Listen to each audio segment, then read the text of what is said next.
Movie की starting में हमें कोर्ट का सीन दिखाया जाता है। यहाँ पर हम एक बोडिल नाम की जज को देखते हैं। वो केस पर सुनवाई कर रही थी। यहाँ हमें पता चलता है कि उसकी लाइफस्टाइल में बहुत प्रेशर है। हम देखते हैं कि अपना काम खत्म करने के बाद वो वहाँ से जाने लगती है। अपने कलीग को बताती है कि इस वीकेंड पर वो घूमने के लिए जा रही है। पहले तो अपने बेटे को लेने के लिए जाती है। उसके बाद उसके हस्बैंड जहाँ पर काम करते थे वहां पर आए। हम उसके हस्बैंड को देखते हैं जिनका नाम था मिलान। दोनों फिर बात करते करते ड्राइव करते हैं तो मिलकर उनके फ्रेंड्स के पास गए। वो भी एक कपल था और उनका नाम था इजाबेल और लक। हमें पता चलता है कि इजाबेल और बोडिल ये दोनों मिलकर वीकेंड पर अकेले घूमने के लिए जा रहे थे। इजाबेल उसके हस्बैंड पर चीट करती थी। वीकेंड के नाम पर उसके मन में कुछ और ही चल रहा था। वो बोडिल को कहती है कि मैं तुम्हारे साथ नहीं रहूंगी, मेरे हस्बैंड का कॉल आ सकता है, इसी वजह से मेरा फोन तुम्हारे पास रखना, तुम अपना एंजॉय करो और मैं मेरा एंजॉय करूंगी। अगर फोन आता है तो बोडिल इजाबेल के हस्बैंड को बता सकती है कि वो उसी के साथ है, तो कोई भी प्रॉब्लम नहीं होगी। इसके बाद हम देखते हैं कि दोनों फिर अलग अलग हो जाते हैं। बोडिल अपनी आंट के घर पर चली जाती है और उसकी सिस्टर यारा भी थी। हमें पता चलता है कि उन दोनों सिस्टर्स में उतनी ज्यादा जमती नहीं थी। यारा कहती है कि मेरा कुछ सामान यहाँ पर था,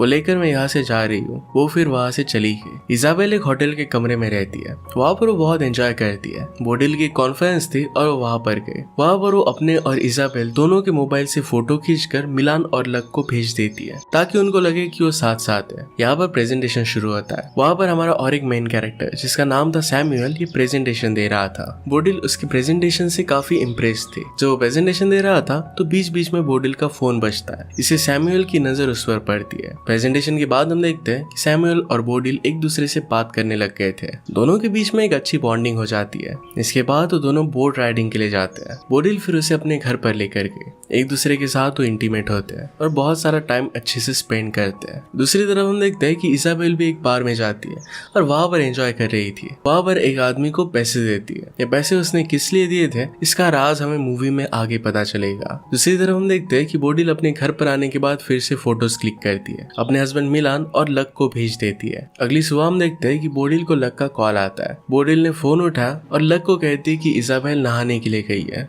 लक उससे कहता है कि उसका पैर टूट गया है। वो चाहता था कि इजाबेल जल्दी से घर पर आ जाए, उसका ख्याल रखे। उसने उसकी प्लेन की टिकट भी बुक कर दिए थे। बोडिल फिर इजाबेल को कॉल करती है। एक्चुअल में इजाबेल के पास और एक फोन था जिसका नंबर सिर्फ बोडिल के पास था। बोडिल उसे बता देती है कि तुम्हारे हस्बैंड के पैर पर चोट लग गई है, जल्दी से घर के लिए निकलो। इजाबेल उससे कहती है कि मेरा फोन तुम्हारे पास है, तुम्हारे घर आकर मैं उसे लेकर जाऊंगी। बोडिल कहती है कि मेरे पास कोई और प्लान है, लेकिन घर पर तुम्हारा फोन मैं टेबल पर छोड़ दूंगी, तुम आकर लेकर जाना। इजाबेल इसके लिए मान जाती है। इसके बाद बोडिल और सैमुअल दोनों बीच पर चले जाते हैं। वो मिलकर बहुत मजे करते हैं। ये सब बोडिल तो एंजॉय कर रही थी पर उसे याद आता है कि वो शादीशुदा है। वो सैमुअल को क्लियर कर देती है, कहती है कि हम दोनों एक साथ हैं। इसका मतलब ये नहीं कि मैं तुमसे प्यार करने लग गई हूँ, मेरा हस्बैंड है और मेरी एक पूरी अलग जिंदगी है। आज के बाद हम दोनों के बीच में कोई रिलेशनशिप नहीं रहेगी, तुम अपने रास्ते चले जाओगे और मैं मेरे रास्ते। इस बात पर सैमुअल थोड़ा सा उदास होकर वहां से चला जाता है। इसके बाद बोडिल जब अपने घर पर आती है तो देखती है तो वहां पर बहुत सारा खून गिरा हुआ था। घर का सारा सामान बिखरा हुआ है। वहां पर वो इजाबेल की बैग देखती है तो काफी डर जाती है। डायरेक्टली पुलिस को कॉल करती है। जब पुलिस आते हैं तो बोडिल के साथ पूछताछ करने लगते हैं। बोडिल झूठ कहती है कि इजाबेल और वो साथ में ही थे, लेकिन कुछ काम से वो बाहर चली गई थी। जैसे ही घर पर आए तो ये सब देखा। पुलिस यहाँ से ब्लड सैंपल वगैरह इकट्ठा कर चले जाते हैं। पुलिस के जाने के बाद बोडिल मिलान को कॉल कर बुला लेती है। कहती है कि तुम लक को भी लेकर आना। बोडिल वही होटल में जाता है जहाँ पर वो रुकी थी ताकि वहाँ से कुछ इन्फॉर्मेशन निकाल पाए। वहाँ उसे कुछ भी पता नहीं चलता। इसके बाद उसे बार में बुलाती है जहाँ पर वो गई हुई थी। वो बहुत परेशान हो जाती है क्योंकि अगर इजाबेल का पता नहीं चला तो सारा शक उसी पर आएगा। शाम को मिलान और लक आ जाते हैं। अगले दिन जब पुलिस आए तो सबको बताते हैं कि हमने ब्लड सैंपल की जांच की थी, हमें पता चला कि ब्लड इजाबेल का नहीं है। जब हमने उसका फोन ट्रेस किया तो हमें पता चला कि उसका फोन पूरे दिन भर घर पर ही था। यहाँ पर बोडिल कहती है कि हम दोनों का फोन एक ही जगह पर था। मैं अपने फ्रेंड सैमुअल के साथ घूमने के लिए गई थी, आप अगर चाहो तो उससे पूछ सकते हो। इस सब में मेरा कुछ हाथ नहीं है। यहाँ पर अभी भी बोडिल ने सच्चाई पता ही नहीं थी। थोड़ी देर बाद अपने हस्बैंड को सच्चाई बता देती है कि इजाबेल होटल में रुकी थी। अगले दिन बोडिल को कॉल आता है और वो सब लोग पुलिस स्टेशन पहुंच जाते हैं। पुलिस उन्हें बताती है कि उन्हें कातिल का फोन मिला है। उसके फोन में एक फोटो थी, इसमें इजाबेल की डेड बॉडी है। डेड बॉडी को देखकर ऐसा लगता है कि किसी ने उसके गले पर एक वायर लगाकर उसे मार दिया हो। कातिल ने किसी को डार्क वेब वेब पर मैसेज किया था और कहा था कि मेरा काम हो गया। यहाँ पर पुलिस को शक है कि किसी आदमी ने इजाबेल को मारने की साजिश की है। उसका यूजर नाम था ज़ैटकिन। ये सारे मैसेजेस डार्क वेब पर हुए थे और इसी वजह से पुलिस उसे ट्रैक नहीं कर पाती। नेक्स्ट सीन में हम लक को देखते हैं जो काफी दुखी हो गया था। अगले दिन पुलिस बोडिल को कहती है कि हमने सैमुअल से बात की थी और उसने आपको पहचानने से मना कर दिया है। इससे पुलिस का बोडिल के खिलाफ शक और भी गहरा होने लगता है। सब सुनकर बोडिल बहुत ही ज्यादा परेशान हो जाती है और अंदर से टूट जाती है। नेक्स्ट हम देखते हैं कि बोडिल के घर पर एक कुरियर आता है। इसके अंदर एक बुक थी। ये बुक लक ने लिखी हुई थी। यहाँ पर बोडिल बहुत परेशान थी और इस बुक को नहीं पढ़ती। ये किताब छोड़कर वो चली जाती है। जब रात में सब लोग मिलकर डिनर कर रहे थे तो यहाँ पर लक भी था। अपनी पुरानी बातों को याद कर रहा था। इजाबेल ने उसे जो मैसेज किए थे ये वो दिखा रहा था। वो बहुत ही ज्यादा दुखी था। यहाँ बोडिल उसे सारी सच्चाई बता देती है कि इजाबेल उसके साथ नहीं थी। वो अलग अलग होटल में रह रहे थे।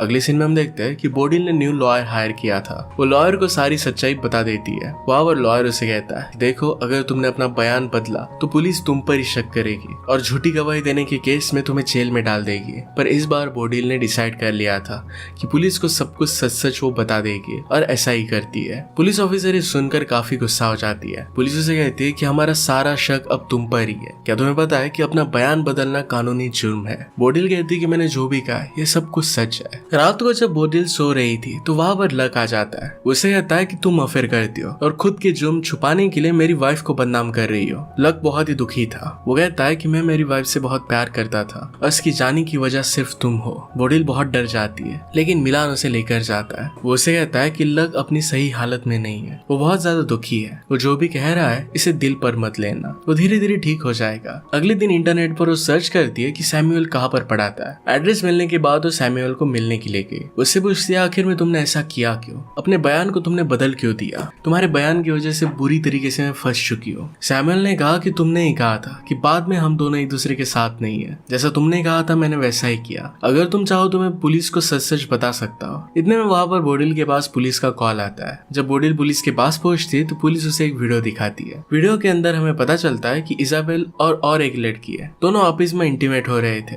इजाबेल लेस्बियन थी और लक के साथ खुश नहीं थी। जब बोडिल दूसरी लड़की की शक्ल देखती है तो बहुत ही सरप्राइज्ड हो जाती है। ये वही लड़की थी जिसे इजाबेल ने एज अ सिस्टर इंट्रोड्यूस किया था। तो उसकी सिस्टर नहीं थी तो उसके साथ उसका अफेयर चल रहा था। उसका नाम यारा था। पुलिस को लगता है कि यारा ने उसका मर्डर किया होगा, इसलिए उसका पासवर्ड अपने पास रख लेते हैं ताकि वो देश से बाहर ना जा सके। नेक्स्ट सीन में हम देखते हैं कि बोडिल लक से मिलने के लिए जाती है। उसकी दिमागी हालत अब सही नहीं लग रही थी। उसे समझाने की वो कोशिश करती है पर लक बहुत दुखी था। वो कहता है कि मैं इजाबेल से बहुत प्यार करता था, फिर भी उसने मेरे साथ ऐसा किया क्यों? वो बहुत दुखी हो जाता है। बोडिल भी इस बात से दुखी होती है। जब वो और मिलान किचन में जाते हैं तो अपने में ही खो जाते हैं जैसे कुछ हुआ नहीं था। अगले दिन हम देखते हैं कि यारा बोडिल से मिलने के लिए आती है। कहती है कि मुझे इस देश से बाहर जाना है, लेकिन उसके पास पासपोर्ट नहीं था। बोडिल को एक डिवाइस देती है। किसी को बेहोश करने के लिए इसका यूज कर सकती है। बोडिल ने पूछा कि मुझे इस डिवाइस की जरूरत क्या है। यारा उसे कहती है कि जिस घर में मर्डर हुआ था ये घर तुम्हारा है। शायद इजाबेल को नहीं तो तुम्हें मारने के लिए कोई आया होगा। तुम्हें अपने खुद का ख्याल रखना चाहिए। बोडिल को ये बात सच लगती है। उसे लगने लगता है कि उसके जान के पीछे कोई है। वो डिवाइस अपने साथ रख लेती है। इसके बाद उसे हमेशा लगने लगता है कि उसके जान के पीछे कोई है। वो डिस्टर्ब हो जाती है और बहुत सारी दवाइयां भी लेती है। जब शाम को बोडिल को उसके बेटे का कॉल आता है, वो कहता है कि उसे किसी प्रोजेक्ट के लिए कुछ फाइल्स की जरूरत है, तो पापा के लैपटॉप में देखो। जब फाइल्स ढूंढने के लिए बोडिल ने अपने हस्बैंड का लैपटॉप देखा तो उस लैपटॉप में एक उसे वीडियो मिलता है। ये उसका खुद का था। यहाँ पर पता चलता है कि घर का सीसीटीवी कैमरा उसने लैपटॉप पर अटैच किया है। इसमें बोडिल और सैमुअल की सारी अच्छी बातें थी। साथ में पिछले कुछ टाइम की वीडियो भी थी। इसमें वो जिसके साथ इंटीमेट हो रही थी इसके वीडियोस थे। उसे पता चलता है कि मिलान काफी समय से उस पर नजर रख रहा है। शायद उसने सैमुअल के साथ वो इंटीमेट हुई थी ये वीडियो भी देख ली हो। उसे लगता है कि उसके पति ने ही सब कुछ किया हुआ है, वही उसे मारना चाहता है। ये सब देखने के बाद उसे अपने बेगुनाही साबित करने की अपॉर्चुनिटी मिलती है। वो लैपटॉप लेकर तुरंत ही पुलिस के पास पहुंच जाती है ताकि वो बता सके कि जब मर्डर हुआ था तो वो सैमुअल के साथ थी। जैसे वो लैपटॉप ओपन करती है तो देखती है तो सारी वीडियोस किसी ने डिलीट कर दी थी। वो डर जाती है और पुलिस के सामने कहने लग जाती है कि प्लीज मुझे अरेस्ट कर लो, मेरी जान को खतरा है, कोई मुझे मारना चाहता है। पुलिस कहते हैं कि इस तरीके से हम तुम्हें अरेस्ट नहीं कर सकते।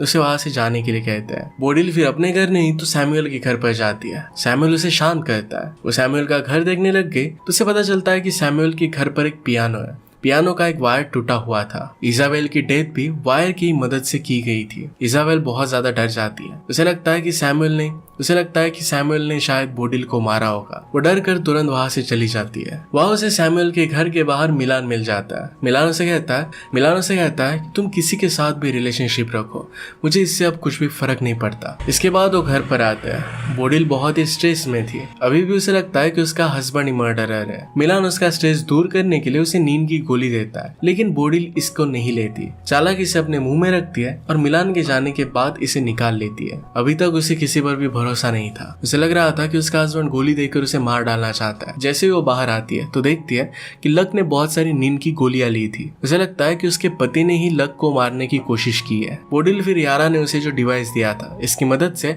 अपने हस्बैंड को बेहोश कर देती है। पुलिस को फिर फोन करने के लिए जाती है। उसे लगता है कि उसके हस्बैंड ने सब कुछ किया है। मिलान उसे समझाने की कोशिश करता है कि उसने ये सब नहीं किया, पर उसकी बात नहीं सुनती।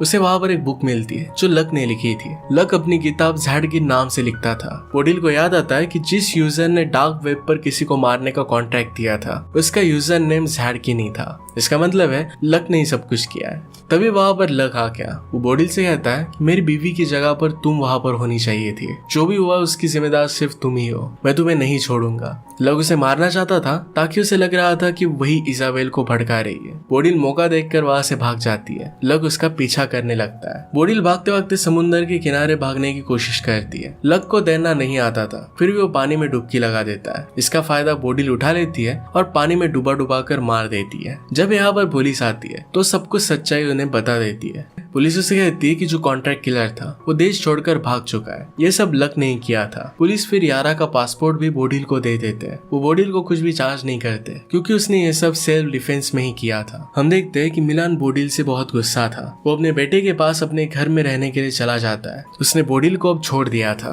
बोडिल लक की बुक में एक एड्रेस देखती है। वो होटल का एड्रेस था। नेक्स्ट सीन में फिर यारा को पासपोर्ट देने के लिए उसके होटल में गई। उसे पता चलता है कि यारा ने होटल छोड़ दिया है और अपने प्राइवेट एयरपोर्ट पर गई है। जैसे वो एयरपोर्ट पर जाती है तो देखती है कि यारा किसी लड़की के साथ है। वो लड़की और कोई नहीं तो इजाबेल ही थी। ये सब देखकर बोडिल बहुत कंफ्यूज हो जाती है। यारा और इजाबेल फिर मिलकर पूरी कहानी उसे बताती है। इजाबेल उसे बताती है कि एक दिन जब मैंने लक का लैपटॉप चेक किया था तो लक ने तुम्हें मारने के लिए $20,000 दिए थे। इजाबेल को डार्क नेट का कातिल अब पता चल चुका था तो उसने दुगनी कीमत देकर उस आदमी को कहा कि देश छोड़कर चले जाओ। उसने फिर यारा से मिलकर साजिश रची। उन्होंने जानबूझकर एक झूठी मर्डर मिस्ट्री क्रिएट की ताकि लक से वो छुटकारा पा सके। उन्होंने सारी फेक फोटोज निकाली थी ताकि पुलिस को लग सके कि इजाबेल की डेथ हो चुकी है। डार्क नेट की आईडी भी उन्होंने ही क्रिएट की थी। बोडिल के घर पर पार्सल भी उन्होंने ही सेंड किया था ताकि बोडिल जब इसे पढ़े तो पुलिस को सब कुछ बता दे। उन्हें पता था कि अगर उन्होंने बोडिल को सब कुछ पहले ही बता दिया